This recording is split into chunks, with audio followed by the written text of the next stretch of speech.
係翡翠 A 貨，佢就係1.6、1.65或者1.66嘅折射度噶啦。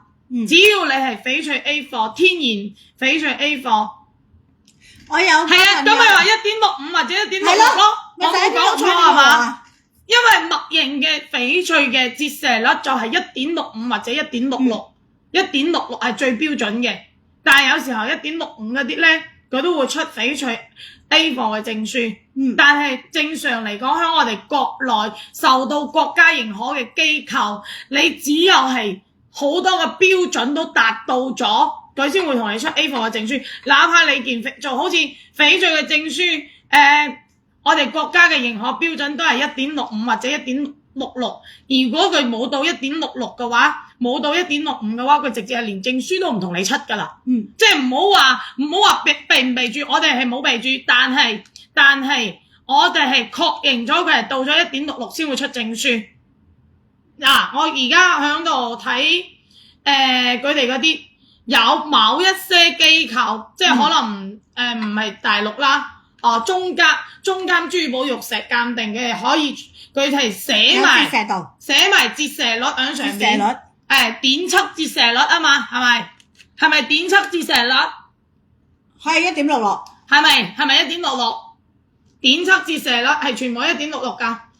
如果1.67咁啊，弊家伙啦，連出都出唔到。我哋國內呢邊咧，如果你係1.67、1.68、1.69，連出證書出唔到，你即係唔係翡翠啊？唔係話唔係翡翠，佢可能唔係佢可能係A 貨，唔係佢可能唔係 A 貨，佢可能或者唔係 A 貨，人哋就唔出㗎啦，直接連證書都唔出㗎啦。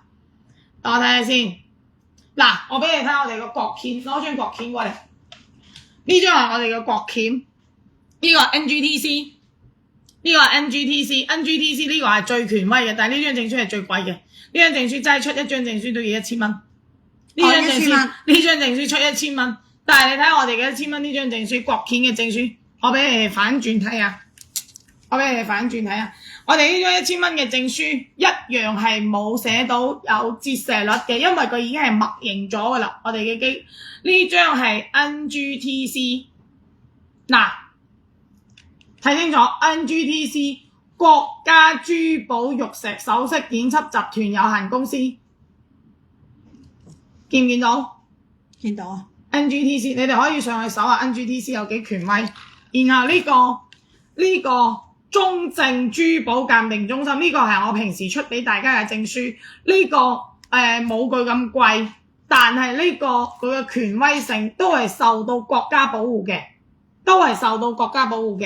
呢個咧，佢上面都係冇折射度嘅，包括我哋呢張1000蚊嘅證書嘅國鉗都係冇寫到有折射度嘅，但係佢一樣會寫嗱，翡翠手鏈重量幾多克，咩形狀，咩顏色，然之後會有張相嘅，然之後翡翠 A 貨，然之後金屬部分未測，然之後如果你要測埋金屬部分嘅話，又要加錢，就係咁樣，即係全部加晒。